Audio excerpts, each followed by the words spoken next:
Mega প্রকল্পে অন্য দেশের তুলনায় বাংলাদেশে ব্যয় বেশি কেন প্রশ্ন পরিকল্পনা উপদেষ্টা। জাপানের অর্থায়নে চলা প্রকল্পগুলো বন্ধ হবে না জানালেন অর্থ উপদেষ্টা। নানা সংকটে আমদানি কমেছে পঞ্চগড়ের বাংলা বান্ধাই স্থলবন্দরে। রাজস্ব আয় ও ভাটা, নতুন করে এলসি খুলতে না পারায় কারণ বলছেন ব্যবসায়ীরা। অটোরাইস মিলের সঙ্গে টিকতে না পেরে দিনাজপুরে বন্ধ 1000-এর বেশি হাস্কিং মিল। পরিত্যক্ত পড়ে আছে চাতাল চিমনি, বেকার হাজারো শ্রমিক। এবং যুক্তরাষ্ট্রের লাস ভেগাসে শুরু ওয়ার্ল্ড অ্যাপারেল বাণিজ্য মেলা। অংশ নিল বাংলাদেশের 30টি প্রতিষ্ঠান সহ বিশ্বের 29টি দেশ। নজর কাটছে তৈরি পোশাক ও হস্তশিল্প।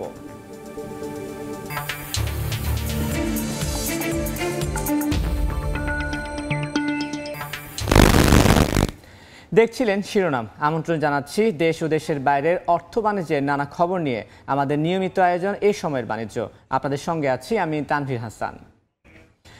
বাণিজ্যের সময় শুরুতে দেশের খবর। হত্যা মামলায় সাবেক সমাজ কল্যাণমন্ত্রী দীপু মনি এবং সাবেক ক্রীড়া উপমন্ত্রী আরিফ খান জয়কে গ্রেফতার করেছে আইনশৃঙ্খলা রক্ষা বাহিনী। গতকাল সন্ধ্যায় রাজধানীর বাড়িধারা এলাকা থেকে গ্রেফতারের পর মিন্টু রোডের ডিবি কার্যালয়ে নেওয়া হয় দীপু মনিকে। মোহাম্মদপুরে একটি হত্যা মামলায় তাকে গ্রেফতার দেখানো হয়েছে। চাঁদপুর 3 আসন থেকে টানা 3বার সংসদ সদস্য হিসেবে দায়িত্ব পালন করেছেন তিনি। 2009 থেকে 2013 সাল পর্যন্ত পররাষ্ট্রমন্ত্রীও ছিলেন। এরপর শিক্ষামন্ত্রী ও সমাজ কল্যাণ মন্ত্রীর দায়িত্ব পান দীপু মনি। এদিকে হত্যা মামলায় সাবেক ক্রীড়া উপমন্ত্রী আরিফ খান জয়কে ধানমন্ডি থেকে গ্রেফতার করা হয়। তাদের দুজনকে রাখা হয়েছে ডিবি হেফাজতে। আজই আদালতে তোলার কথা রয়েছে আওয়ামী লীগ সরকারের সাবেক 2 মন্ত্রীকে।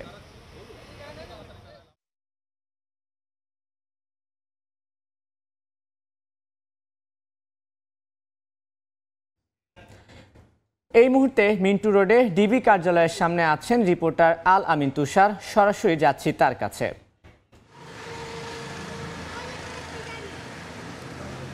আমরা এখন পর্যন্ত যেটুকু জানতে পেরেছি যে সাবেক যে সমাজ কল্যাণ প্রতিমন্ত্রী ডক্টর দীপু মনি এবং আরেকজন উপমন্ত্রী যুব ক্রীড়া উপমন্ত্রী ওনাদেরকে আসলে বিকেল 3টা নাগাদ, আমরা এখনও পর্যন্ত যেটুকু জানতে পেরেছি যে বিকেল 3টা নাগাদ তাদেরকে আসলে আদালতে নিয়ে যাওয়া হবে। এবং গত রাতে যখন তাদেরকে গ্রেফতার করা হয়, একজনকে বাড়িধারা থেকে এবং আরেকজনকে আসলে ধানমন্ডি থেকে যখন গ্রেফতার করা হয়, তারপর থেকে কিন্তু তাদেরকে ডিবি কার্যালয়ে ডিবি হেফাজতে রাখা হয়েছে। এবং বিকেল নাগাদ অর্থাৎ 3টা নাগাদ আমরা শুনতে পেরেছি, যদিও অনেক ক্ষেত্রে আবার বলছেন যে কিছু কিছু সময়, এবং এর আগে আমরা যেটা দেখেছি যে সময় একটা নির্দিষ্ট দেওয়া থাকলেও তাদেরকে আদালতে নিতে আসলে প্রায় সময় দেখা যায় যে সেটা বিকেল গড়িয়ে সন্ধ্যা পর্যন্ত হয়ে যাচ্ছে। সোমবার রাতে আসলে রাজধানীর যে ধানমন্ডি এলাকা, সেখান থেকে কিন্তু যে যুব ও ক্রীড়া উপমন্ত্রী আরিফ খান জয়কে গ্রেফতার করা হয়েছিল। ছাত্র জনতার আন্দোলনে নিহতের ঘটনায় চাঁদপুরে কিন্তু দীপু মনির বিরুদ্ধে হত্যা মামলা দায়ের করা হয়েছে। এছাড়া তার বিরুদ্ধে কিন্তু আরও মামলা রয়েছে। তবে তাকে গ্রেফতার দেখানো হয়েছে কিন্তু মোহাম্মদপুর থানায় যে হত্যা মামলা, অর্থাৎ ঢাকার হত্যা মামলার কারণে কিন্তু তাকে গ্রেফতার দেখানো হয়েছে। আমরা যতটুকু জানতে পেরেছি যে গেল রাত সন্ধ্যা 7টা নাগাদ কিন্তু আসলে দীপু মনিকে গ্রেফতার করা হয়। এবং যারা আসলে এখনও পর্যন্ত যারা গ্রেফতার হয়েছেন এবং বিভিন্ন আদালতে যে তাদের যে কার্যক্রম যে প্রক্রিয়াধীন রয়েছে, সেখান থেকে এখন পর্যন্ত আমরা জানতে পেরেছি যে অন্যান্যদের মতো তাদের জন্য আসলে রিমান্ড চাইবে পুলিশ। তবে এখনও পর্যন্ত আমরা সেটা জানতে পারিনি যে কত দিনের রিমান্ড চাওয়া হবে বা এই ধরনের তথ্য কিন্তু আমরা এখনও পর্যন্ত সম্পূর্ণভাবে জানতে পারিনি। আমাদের এই তথ্যগুলো কিন্তু নিশ্চিত করেছে যে ডিএমপির মিডিয়া উইং থেকে। তারা কিন্তু বরাবরই আমাদেরকে বিভিন্ন ছোট ছোট তথ্যগুলো দিয়ে আসছিলেন।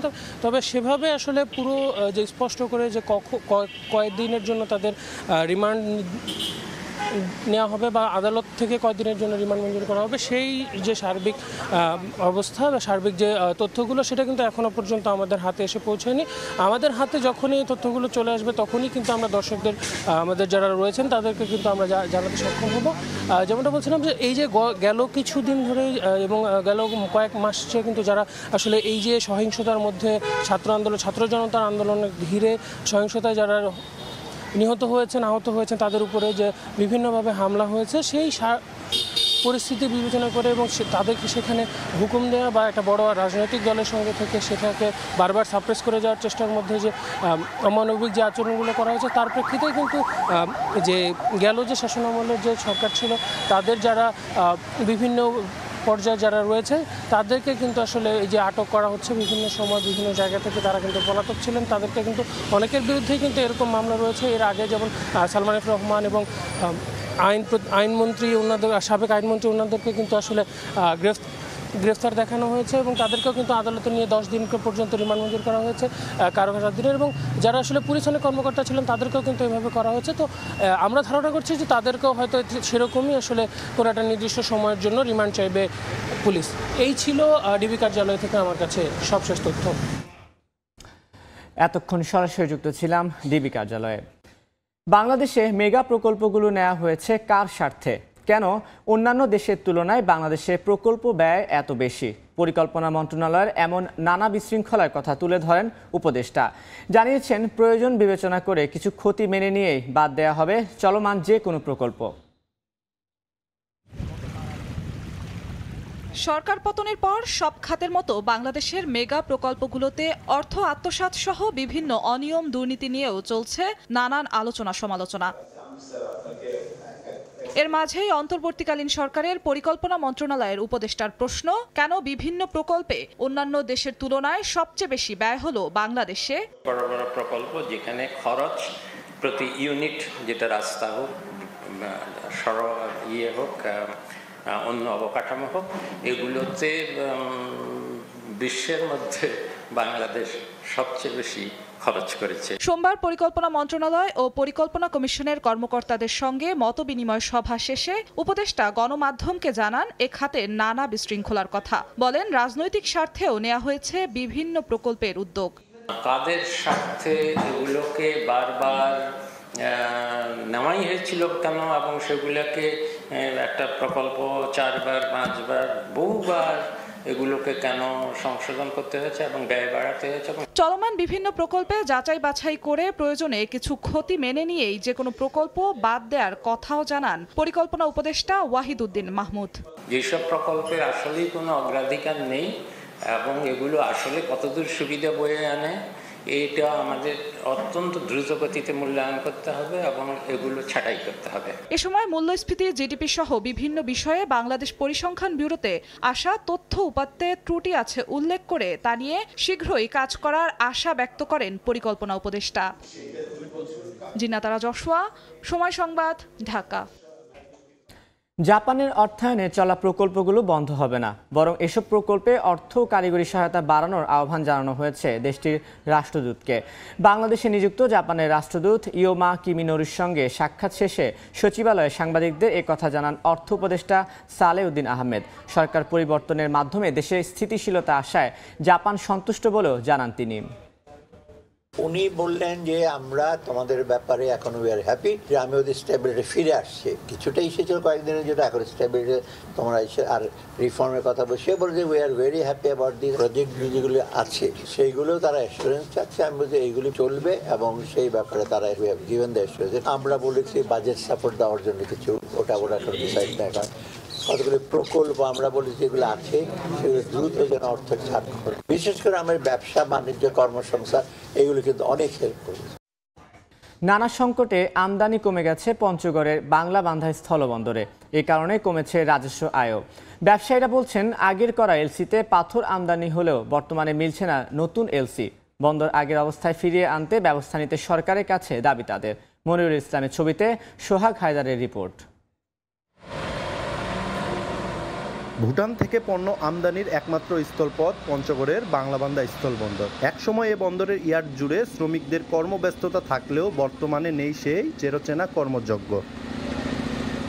আমদানিকারকরা বলছেন, গত 1 বছর ধরে ডলারের মূল্য বৃদ্ধি সহ নানা সংকটে ভুটান থেকে পাথর আমদানি কমে গেছে। এতে বিপাকে পড়েছেন ব্যবসায়ী সহ বন্দর সংশ্লিষ্ট শ্রমিকরা। আগের করা এলসিতে পাথর আমদানি হলেও বর্তমানে মিলছে না নতুন এলসি। বন্দরটি আগের অবস্থায় ফিরিয়ে আনতে ব্যবস্থা নিতে সরকারের কাছে দাবি ব্যবসায়ীদের। বন্দরে প্রথম সমস্যা হচ্ছে ডলার সংকট। ডলারের জন্য আমরা পর্যাপ্ত এলসি করতে পারতেছি না। গত বছরের তুলনায় এবছরের লক্ষ্যমাত্রা যা ছিল, গভর্নমেন্টের যে টার্গেট ছিল ট্যাক্স আদায়ের, তার কম হওয়ার মূল কারণ হয়ে দাঁড়াইছে যে বাংলাদেশের ডলার।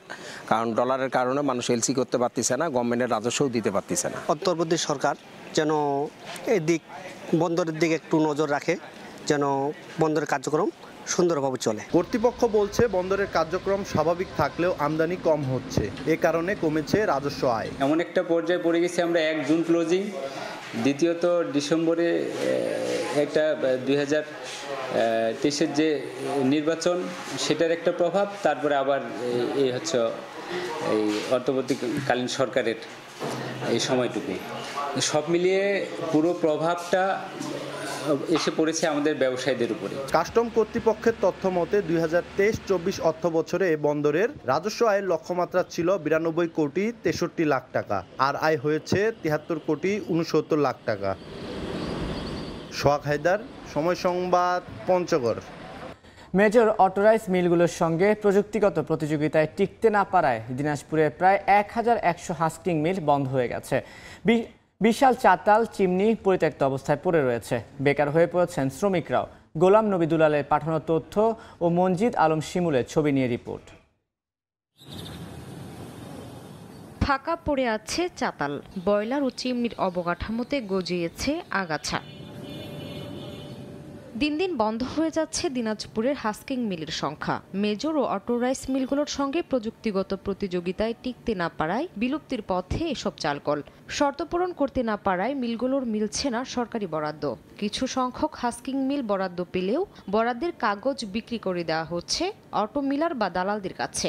এই ঐতিহ্য আর ধরে রাখা সম্ভব না। এখন দারিদ্রতা, মানুষের কাজ লাগবে, শ্রমিকদের তো তারা অটোরাইজ মিলে তারা পাচ্ছে। হাস্কিং মিলের শ্রমিক না পাওয়াতে বর্তমানে হাসিং মিলের অবস্থা একদম বিলুপ্তির পথে। আমরা আশা করি হাসিং মিলের দিকে সরকার তাকাবে। হাস্কিং মিলগুলো বন্ধ হয়ে যাওয়ায় বেকার হয়ে পড়েছেন হাজারো চাতাল শ্রমিক। অনেকে যোগ দিয়েছেন অটো রাইস মিলের কাজে। আমি এখানে দীর্ঘদিন চাকরি করছি, চাকরি করার পরে মিল বন্ধ হয়ে গেল, আর আমাদের এখন চলে না। যান বাঁচার জন্য, পেট বাঁচার জন্য এই ভ্যান চালাচ্ছি এখন আমি। এখন তো হাস্কিং মিল বন্ধ, তার কারণে আমরা এখন খুব সমস্যায় পড়ে আছি। হাস্কিং মিল মালিক সমিতি বলছে অটো মিলে যে আধুনিক প্রযুক্তি ব্যবহার হচ্ছে তার 90% হাস্কিং মিলে নেই। এ কারণেই বন্ধ হচ্ছে মিলগুলো। বাজার ব্যবস্থাপনাগুলোকে যদি সাজাতে পারে, সমন্বিত একটা উদ্যোগ নিতে পারে, তাহলে আমি মনে করি এই হাস্কিং মিলগুলো বাজার ব্যবস্থাপনার সাথে তারা যখন জড়িত হবে তখন কিছু গোষ্ঠীর হাতে কুক্ষিগত হওয়ার সুযোগ থাকবে না। হাস্কিং মিল বন্ধ হলেও অটো রাইস মিলের সংখ্যা বাড়ছে বলে জানায় খাদ্য বিভাগ। অটোমেটিক চালের মানও ভালো হয়, আর এছাড়া এটা লেবার নির্ভরতা কম, রোদ বৃষ্টিতেও কোনো অসুবিধা হয় না। তো এই সুবিধাগুলোর জন্য অটোমেটিক চাল কলের সংখ্যা বাড়ছে। খাদ্য বিভাগের তথ্য মতে দিনাজপুরে 1200 হাস্কিং মিল ও 3 শতাধিক অটো রাইস মিল রয়েছে। সময় সংবাদ, দিনাজপুর। পোল্ট্রি মুরগি ও ফিডের ব্যবসায় সিন্ডিকেট করে বছরে 5,920 কোটি টাকা অতিরিক্ত মুনাফা করছে কর্পোরেট প্রতিষ্ঠানগুলো। এতে চরম ক্ষতির মুখে পড়েছে এই খাতের প্রান্তিক খামারিরা। রিপোর্টার্স ইউনিটিতে আয়োজিত সংবাদ সম্মেলনে এ দাবি করেছে বাংলাদেশ পোল্ট্রি অ্যাসোসিয়েশন বিপিএ। 50টা ডিলারের মাধ্যমে তারা টাকা হাতিয়ে নেন। কার্টুনের গায়ে 52 লেখা থাকে, 57 লেখা থাকে, বাচ্চাটা 80 থেকে 120 টাকা পর্যন্ত বিক্রি হয়েছে। 5 টাকা পার কেজিতে যদি বেশি নেওয়া হয়, 80 লক্ষ টন ফিডে প্রায় 4,000 কোটি টাকা এক বছরে তারা নিয়ে যান, যেটা একটা নিম্নতম হিসাব দেওয়া হলো। গত 16 বছরে 1,60,000 প্রান্তিক খামার থেকে 1 লক্ষ খামার বন্ধ হয়ে গেছে। ছাত্ররা গেলে 1,000 আর সাধারণ মানুষ গেলে 3,000। চট্টগ্রামে অ্যাম্বুলেন্স নিয়ে চলছে রমরমা ব্যবসা। অভিযোগ পেয়ে শিক্ষার্থী, সেনাবাহিনী ও ভোক্তা অধিকার সংরক্ষণ অধিদপ্তর অভিযান চালিয়ে সতর্ক করেন ব্যবসায়ীদের। থেকে নিউ মার্কেট যেতে 3,000 টাকা চাইলো, মানে লাশের গাড়ি। আমরা যখন গিয়ে এইসব আইডি কার্ড খুলে নর্মালভাবে গিয়ে জিজ্ঞেস করলাম, তখন আমাদেরকে 1200-1500, আমাদেরকে 1200-1500 বলতেছে। যখন একজন লাশ বের করতে চায়, ওরা অ্যাম্বুলেন্স সমিতিরা বেশিরভাগ বলতে চায় যে ওদের এখান থেকে লাশবাহী গাড়ি দিতে পারবে। ছাত্র জনতার গণঅভ্যুত্থানের পর শিক্ষার্থীরা নানা অনিয়ম, দুর্নীতি, তদারকিতে মাঠে থাকলেও অ্যাম্বুলেন্স ব্যবসায়ীদের সিন্ডিকেটের রমরমা ব্যবসা বন্ধ হয়নি। এমন বাস্তবতায় অ্যাম্বুলেন্সের ভাড়া তদারকিতে চট্টগ্রাম মেডিকেলের সামনে অভিযান চালায় শিক্ষার্থী, সেনাবাহিনী, জাতীয় ভোক্তা অধিকার সংরক্ষণ অধিদপ্তর ও সিভিল সার্জন। আমাদের সমন্বয় একটা বিষয় আছে, তো এটা আমি যেটা শুনলাম ওইটা নাকি আজকে নাকি একটা মিটিং আছে, ওই মিটিংয়ে এটা নির্ধারণ করা হবে। এটা আপনাদের চাওয়া হইতে পারে না, এটা আমাদের চাওয়া। তাইলে উনারা আসে আমাদেরকে কেউ কিছু বলার এখতিয়ার রাখবেন, আমরা সেটা চাই। এর আগে অনিয়ম তদারকিতে দলটি অভিযান চালায় বিভিন্ন ফার্মেসিতে। মেয়াদ উত্তীর্ণ, অবৈধ ও বিদেশি ওষুধ সহ নানা অনিয়ম পাওয়ায় 2 ব্যবসায়ীকে 2.5 লাখ টাকা জরিমানা করা হয়, ধ্বংস করা হয় ওষুধ। সার্বিক বিষয়াদি বিবেচনা করায় আমরা 2টা প্রতিষ্ঠানকে জরিমানা করেছি। একটাকে 1,50,000 টাকা, আরেকটাতে আমরা জরিমানা করেছি 1 লক্ষ টাকা। তো আমরা সতর্কও করেছি ভবিষ্যতে যেন না হয়। গায়ে মূল্যে যে ওষুধের দামগুলো থাকে তার থেকে অনেক সময় তারা বেশি চেয়ে নিয়ে নেয়। যাচাই বাছাই করছে, আমরা অলরেডি 2-3টা দোকান দেখেছি, এটাও দেখছি, দেখা যাক আমরা হয়তো আশানুরূপ একটা ফলাফল পাবো এখান থেকে। এছাড়া শিক্ষার্থী ও সেনাবাহিনীর সমন্বয়ে বেশ কয়েকটি ওষুধের দোকানেও অভিযান চালানো হয়। শফিকুল আলম, সময় সংবাদ, চট্টগ্রাম। রেলের টিকিট কালোবাজারিতে রেলের লোকজনই জড়িত উল্লেখ করে তা দূর করতে ট্রান্সফোর্স গঠন করা হবে বলে জানিয়েছেন রেল উপদেষ্টা মোহাম্মদ ফাউজুল কবির খান। দায়িত্ব গ্রহণের পর রেলপথ মন্ত্রণালয়ে প্রথম কর্মদিবসে সাংবাদিকদের এ কথা বলেন তিনি। রেলপথ মন্ত্রণালয়ের উপদেষ্টা হিসেবে দায়িত্ব গ্রহণের পর সোমবার প্রথমবারের মতো মন্ত্রণালয়ে আসেন মোহাম্মদ ফাউজুল কবির খান। শুরুতেই তিনি ভবনের কর্মকর্তাদের সঙ্গে মতবিনিময় সভা করেন। সেখান থেকে রেলের বর্তমান অবস্থা, সমস্যা ও সম্ভাবনা সম্পর্কে ধারণা নেন। স্বল্প সময়ের মিটিং শেষে উপদেষ্টা মুখোমুখি হন সাংবাদিকদের। ফাউজুল কবির খান জানান, রেলের টিকিট কালোবাজারিতে রেলের লোকেরাই জড়িত। কালোবাজারি ঠেকাতে টাস্কফোর্স গঠনের ঘোষণা দিয়ে তিনি বলেন, রেলের দখল করা জমি উদ্ধারেও কাজ করবে মনিটরিং টিম। প্রথম জিনিসটা হচ্ছে রেলের টিকিট পায় না, কাউন্টারে গেলে টিকিট পায় না, কিন্তু আবার ইয়েতে গেলে উঠলে টিকিট পায়। রেলেরই সঙ্গে জড়িত কতগুলো ফিকটিশিয়াস আইডি, ফিকটিশিয়াস নাম্বার নিয়ে, ফোন নাম্বার দিয়ে এরা এই টিকিটগুলো নিয়ে রাখে। তো এখন আমি বলছি যে একটা টাস্ক ফোর্স করতে।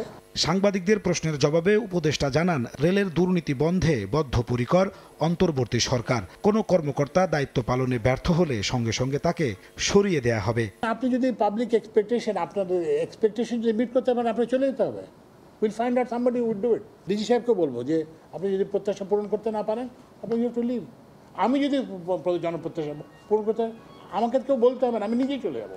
লোকসানি প্রতিষ্ঠান থেকে রেলকে লাভজনক খাতে পরিণত করতে কার্যক্রম গ্রহণ করা হবে জানিয়ে ফাউজুল কবির খান জানান, এজন্য শুরুতে ব্যয় সংকোচন নীতি গ্রহণ করা হবে।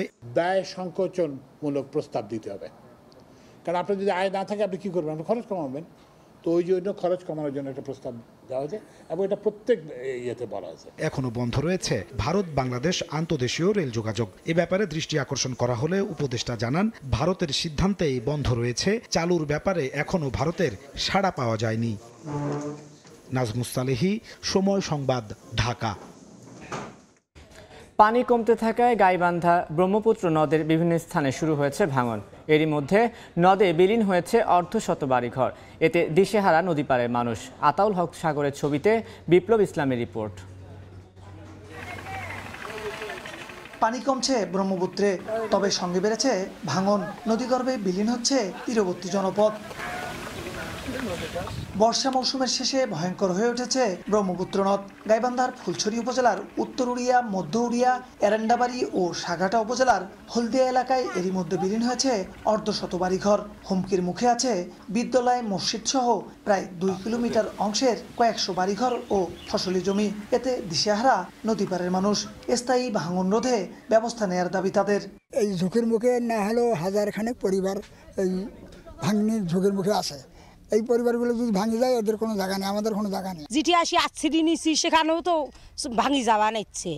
কোথায় আশ্রি নেবো? আমার গরিব গুণে মানুষ, জমা নাই, জমিন নাই। আমরা সবসময় জানাই যে এখানে একটা শক্ত বস্তা হোক বা স্থায়ী কাজ হোক, আমরা খালি শুনে আসতেছি যে কাজ হবে, কিন্তু হতেছে না। যদি ব্লক দিত তাহলে আমাদের জন্য ভালো হতো, তাহলে আর পরবর্তীতে ভাঙতো না। যেমন জিও ব্যাগ দিছে এই পাশে, এটা আবার ভাঙে যাচ্ছে।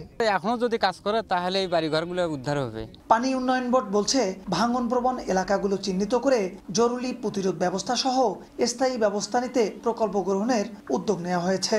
পানি তো কমার সময় একটু ভাঙন হয়, এখন তো পানি বিপদ 130 সেন্টিমিটার নিচ দিয়ে প্রবাহিত হচ্ছে, পানি কমের দিকে আছে, টুকটাক ভাঙবে, নলেজে আছে। এগুলো আমরা উদ্বোধন কর্তৃপক্ষকে জানাচ্ছি এবং আমরা নিজেরাও ভিজিট করছি সাইট, যেখানে যেখানে সমস্যা কাজ করা প্রয়োজন কাজ করা হবে। পানি উন্নয়ন বোর্ডের তথ্য মতে গাইবান্ধায় গত 1 মাসে 10টি পয়েন্টে নদী ভাঙন শুরু হয়েছে।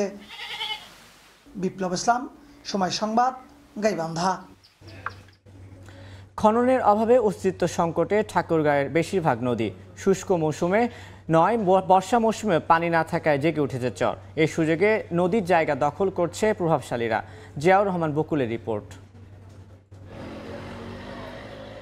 নদীর বুকে জেগে উঠেছে বালুচর। যে অংশে পানি আছে তাও হেঁটে পার হওয়া যাচ্ছে অনায়াসে। দীর্ঘদিন ধরে খনন করা হয় না ঠাকুরগাঁয়ের বেশিরভাগ নদী। এ কারণে নদীতে চর জেগে কমে গেছে প্রশস্ততা। সামান্য অংশে হাঁটু পানি থাকলেও মিলছে না কোনো মাছ ও জলজ প্রাণী। এ কারণে বেকার হয়ে পড়েছেন নদীকেন্দ্রিক মৎস্যজীবীরা। এ সুযোগে নদীর জায়গা দখল করছে প্রভাবশালীরা। অস্তিত্ব সংকটে সবগুলো নদী। পরিস্থিতি বিবেচনায় পরিকল্পিত উদ্যোগ নেওয়ার তাগিদ স্থানীয়দের। এখন মাছ মারতে আসছি নদীতে, আগের মতো মাছ পাওয়া যায় না। এই নদীতে তো বর্ষাকালে 2-1 দিন পানি থাকে, তারপর আবার আগের মতনই হয়ে যায়। পরিকল্পিতভাবে কিন্তু এরা নদীগুলো খনন করা হচ্ছে না। পরিবেশ যদি ঠিক রাখতে চায় তাহলে কিন্তু পরিকল্পিতভাবে নদীগুলো খনন করা উচিত। পানি উন্নয়ন বোর্ড বলছে নদীগুলো নিয়ে সম্প্রতি একটি সমীক্ষার কাজ শেষ হয়েছে। পরামর্শ অনুযায়ী পরবর্তী ব্যবস্থা নেওয়া হবে। ঠাকুরগাঁ জেলায় যে 14টি নদ নদী আছে, এই নদ নদীগুলোর টেকসই ব্যবস্থাপনার জন্য একটি সমীক্ষা কার্যক্রম চলমান রয়েছে। আমরা আশা করছি আমরা সেই তাদের যে স্টাডির আলোকে আমরা প্রকল্প গ্রহণ করব এবং পরবর্তীতে টেকসই ব্যবস্থাপনার লক্ষ্যে কাজ করে যাব। পানি উন্নয়ন বোর্ডের তথ্য মতে ঠাকুরগাঁয়ের 13টি নদীর দৈর্ঘ্য প্রায় 600 কিলোমিটার। আর তালিকাভুক্ত 446 জনের দখল করা জমির পরিমাণ 6.375 একর। জিয়াউর রহমান বকুল, সময় সংবাদ, ঠাকুরগাঁও। যুক্তরাষ্ট্রের লাস ভেগাসে শুরু হয়েছে বিশ্বের অন্যতম বৃহৎ ওয়ার্ল্ড অ্যাপারেল বাণিজ্য মেলা। 3 দিনব্যাপী এই মেলায় যুক্তরাষ্ট্র ছাড়াও বিশ্বের 29টি দেশের প্রায় 1600 স্টল আছে। বাংলাদেশের তৈরি পোশাক শিল্প বাইং হাউসের 30টি প্রতিষ্ঠান অংশ নিচ্ছে। লাস ভেগাস থেকে লস্কর আল মামুনের রিপোর্ট। Magic Las Vegas world apparel trade fair 2024, সংক্ষেপে ম্যাজিক শো নামেও পরিচিত। বিশ্ব বিনোদন নগরী খ্যাত যুক্তরাষ্ট্রের লাস ভেগাসে প্রতি বছর ফেব্রুয়ারি ও আগস্টে অনুষ্ঠিত হয় এই বাণিজ্য মেলা। ব্যবসা বাণিজ্যের বিপুল সম্ভাবনার দুয়ার উন্মোচনে বিশ্বের অন্যতম বড় এ মেলায় স্বাগতিক যুক্তরাষ্ট্র সহ অংশ নেয় 29টি দেশ। স্থানীয় সময় সোমবার সকালে উদ্বোধন করা হয় 3 দিনব্যাপী এই মেলার। বাংলাদেশের স্টলগুলো সাজানো হয় পরিবেশ ও সব বয়সী ক্রেতার কথা মাথায় রেখে, আর এতে সহযোগিতা করে বাংলাদেশ এক্সপোর্ট প্রমোশন ব্যুরো। ব্যবসা বাণিজ্যের উন্নয়নে নতুন সরকারের কাছে বেশ কিছু দাবি তুলে ধরেন বাংলাদেশ থেকে আগত ব্যবসায়ীরা। আমাদের বাংলাদেশের নিউ গভর্নমেন্টের উচিত হবে আমাদের গার্মেন্টস ইন্ডাস্ট্রির দিকে একটু তাকানো, আমাদেরকে একটু সহযোগিতা করা, যাতে আমরা সারা ওয়ার্ল্ডে আবার নাম্বার 1 আর নাম্বার 2-তে আমরা যেন র্যাঙ্কিংয়ে অথেন্টিক র্যাঙ্কিংয়ে যেন আসতে পারি। দেশের নতুন সরকারের কাছে আমাদের এই দাবি যেন আমরা যুক্তরাষ্ট্রের সাথে এই সরকার কথা বলে আমরা যেন এই আমাদের জিএসপি সুবিধাটা আমরা যেন পাই, আরও যা সুবিধা আছে তা আমরা যেন পাই। বাংলাদেশের পাটের তৈরি পোশাক ও পণ্যের প্রতিও ব্যাপক আগ্রহ ছিল ক্রেতাদের। ন্যাচারাল ফাইবার নিয়ে কাজ করি এবং জুট ফেব্রিকটা আমাদের সবচেয়ে যে অবস্থায় আছে, ফেব্রিকটা আমরা অনেক কিছু করেছি ফেব্রিকটা যে ফেব্রিকটা ছিল আগে মানুষের এটা প্যাকেজিংয়ে ইউজ করতো, এটা আমরা এখন ব্লেজার জ্যাকেটের কাপ ফেব্রিকও তৈরি করছি, যেটা ওয়ার্ল্ডের ভিতরে সবচেয়ে প্রথম আমরা করেছি এটা। ম্যাগনেট কোম্পানি আয়োজিত এ সোর্সিংয়ে প্রতি বছরের মতো এবারও বাংলাদেশের একটি বড় ব্যবসায়ী দল অংশ নেয় প্রশংসা করেন আয়োজকরা। So happy to have the group from Bangladesh with 34 booths. It's one of the biggest pavilions we have in the show floor. বাংলাদেশের পোশাক শিল্পের নানা সংকট নিয়ে কথা বলেন শিল্প মালিক, অভিনেতা অভিনেত্রী অনন্ত জলিল, বর্ষা দম্পতি। আমাদের ব্যাংক যথেষ্ট আমাদেরকে হেল্প করে যে বিজনেস টিকায় রাখার জন্য, বাট ওনারা আর কতদিন করবে। এই কারণে আজকের এই লাস ভেগাসে আসা। সবার কাছে দোয়া চাচ্ছি যে আমরা ভালো ভালো বায়ার পাই, ভালো প্রাইজের বায়ার পাই। বাংলাদেশ হিসাবে চাইবো যে আমার দেশ আমরা যেন পাশাপাশি দেশ চায়না, ভিয়েতনাম এবং পাকিস্তান এদের সাথে যেন কম্পিটিশন করে যেন আমরাও ভালো করতে পারি। বিশ্বের বিভিন্ন দেশের ক্ষুদ্র ও কুটির শিল্পের পণ্য ছাড়াও তৈরি পোশাক, জুয়েলারি সহ হস্তশিল্পের বিভিন্ন পণ্য মেলায় স্থান পায়। বিদেশি বিনিয়োগ এবং বৈদেশিক মুদ্রা অর্জনে বাংলাদেশের নতুন সরকারের হস্তক্ষেপ কামনা করেছেন বাণিজ্য মেলায় আগত বাংলাদেশি ব্যবসায়ীরা। লস্কর আল মামুন, সময় সংবাদ, লাস ভেগাস, যুক্তরাষ্ট্র। দেখছেন এই সময়ের বাণিজ্য। ইতালির মধ্যাঞ্চলে 1930 এবং 1950-এর দশকের বগি নিয়ে চলছে একটি প্রাচীন ডিজেল ট্রেন। এটি পরিচিত ইতালির ট্রান্স সাইবেরিয়ান রেললাইন নামে। মাজেল্লা জাতীয় উদ্যানের মধ্য দিয়ে চলা এই রেলপথটি প্রাকৃতিক সৌন্দর্য এবং ঐতিহ্যবাহী স্থানসমূহের এক রোমাঞ্চকর অভিজ্ঞতা দেয় পর্যটকদের। প্রতি বছর হাজার হাজার মানুষ এই পথে ভ্রমণ করেন। ইতালির মাজেল্লা জাতীয় উদ্যান ও আব্রুজ্জ উচ্চভূমির মধ্য দিয়ে চলা এই ট্রেনের যাত্রা সত্যি রোমাঞ্চকর। সারি সারি পাহাড়, সবুজ দৃশ্য আর ঐতিহ্যবাহী গ্রামগুলো ভ্রমণ পিপাসুদের মুগ্ধ করে। অনেকে তাদের পোষা প্রাণীও সঙ্গে নিয়ে আসেন এই অনন্য যাত্রার আনন্দ ভাগাভাগি করতে। বিভিন্ন বাদ্যযন্ত্র বাজিয়ে যাত্রীদের স্বাগত জানানো হয়। যাত্রার সময় বয়স্ক যাত্রীরা পুরনো দিনের স্মৃতিতে হারিয়ে যান। ইতালির ট্রান্স সাইবেরিয়ান রেললাইন প্রায় 100 কিলোমিটার দীর্ঘ এবং পথটিতে রয়েছে 58টি সুড়ঙ্গ ও বিশাল সেতু। এই পথের স্টেশনগুলোতেও ভিন্ন অভিজ্ঞতা অপেক্ষা করে। সুইজারল্যান্ডে ট্রেন ভ্রমণে অনুপ্রাণিত হয়ে নির্মাণ করা প্রকল্পটি বছরে 45,000 পর্যটক বহন করে। 2026 সালের মধ্যে সিসিলির দক্ষিণাঞ্চলে 2টি নতুন ট্রেন সার্ভিস খোলার আশা করছে কর্তৃপক্ষ। এটি আমার জন্য একটি দারুণ অভিজ্ঞতা ছিল। পর্যটকদের কাছে অঞ্চলের মূল সত্তা ও পরিবেশ তুলে ধরতে সাহায্য করবে এটি। ইতালির জনপ্রিয় পর্যটন কেন্দ্র থেকে দূরে নিয়ে গিয়ে দেশটির সত্যিকারের সৌন্দর্য আবিষ্কার করা সম্ভব হবে এই ভ্রমণের মাধ্যমে। যাত্রার প্রথম স্টপ পালেনা শহরে। এখানে স্থানীয় খাবারের সঙ্গে পর্যটকরা স্টেশনের পাশেই কফির কাপে বিরতি নেন। কেউ কেউ বনভোজনও করেন। পুরো যাত্রার অভিজ্ঞতা এতটাই স্মরণীয় যে তা যাত্রীদের মনে গেঁথে থাকে বহুদিন। নাদিম মারজান, সময় সংবাদ। দর্শনার্থীদের পদচারণায় মুখ্য যুক্তরাষ্ট্রের নিউ ইয়র্কের একটি বোটানিক্যাল গার্ডেন। বিশেষ করে এই বাগানটি তৈরি করা হয়েছে রূপকথার গল্প এলিস ইন ওয়ান্ডারল্যান্ডের আদলে, যেখানে রয়েছে বাহারি রকমের গাছপালা। বোটানিক্যাল গার্ডেনে ঢুকতেই যেন বিশাল আকারের চশমা পরা একটি খরগোশ স্বাগত জানাচ্ছে। অদ্ভুত সব জিনিসের দেখা মিলছে এখানে। দেখা মিলছে একটি বিশেষ ঘড়ির, রয়েছে কাঠ দিয়ে তৈরি করা গেট, বিশাল এক দাবা খেলার বোর্ডও দেখা যাচ্ছে। চমকপ্রদ এই গার্ডেনটিতে দর্শনার্থীরা পান করতে পারবেন নীল রঙের চাও। আশ্চর্য এসব জিনিসগুলো ক্যামেরাবন্দি করতে ব্যস্ত দর্শনার্থীরা। যুক্তরাষ্ট্রের নিউ ইয়র্কে এলিস ইন ওয়ান্ডারল্যান্ড গল্পের আদলে তৈরি করা হয়েছে অসাধারণ এই বাগানটি। বাচ্চা থেকে শুরু করে বয়স্ক সব বয়সী দর্শনার্থী এসেছেন সুন্দর এই বাগানটিকে ঘুরে দেখতে। আনন্দের সঙ্গে তারা ঘুরে দেখছেন মনোমুগ্ধকর পরিবেশটি। এই গল্পে দেখা যায় ছোট এক কিশোরী কাকতালীয়ভাবে প্রবেশ করে অদ্ভুত এক জগতে, যেখানে গিয়ে সে অদ্ভুত সব জিনিস দেখতে পায় এবং তার পরিচয়ও হয় বিস্ময়কর সব পশু পাখির সঙ্গে। মূলত এক চতুর খরগোশের হাত ধরেই সে অদ্ভুত জগতে প্রবেশ করে। এই সকল কিছুরই প্রতিফলন দেখা গিয়েছে ভিন্নধর্মী এই বাগানটিতে। বাগানটিতে রয়েছে শীতাতপ নিয়ন্ত্রিত প্রাসাদের আদলে তৈরি একটি বাড়ি, যেখানে রয়েছে নানা ধরনের নাম না জানা গাছপালা, রয়েছে ফুল গাছ ও ভেষজ উদ্ভিদ। আরেক পাশে প্রদর্শনী করা হচ্ছে অ্যালিস ইন ওয়ান্ডারল্যান্ড বইয়ের সংস্করণগুলো। বইটি প্রথম প্রকাশিত হয়েছিল 1865 সালে। সেই সঙ্গে বইটি 170টি ভাষায় প্রকাশ করা হয়। অর্জিতা শেহজিন, সময় সংবাদ। এই পর্যায়ে শীর্ষ সংবাদগুলো জানিয়ে দিচ্ছি আরেকবার।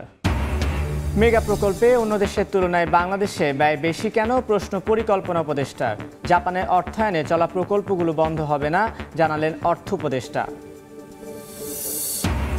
নানা সংকটে আমদানি কমেছে পঞ্চগড়ের বাংলা বান্ধা স্থলবন্দরে। রাজস্ব আয়ও ভাটা, নতুন করে এলসি খুলতে না পারায় কারণ বলছেন ব্যবসায়ীরা।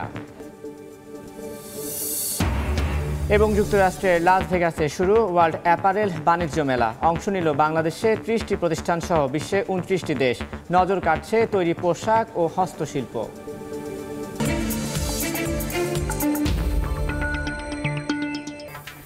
এই ছিল এই সময়ের বাণিজ্যের। সঙ্গে থাকুন সময়ের।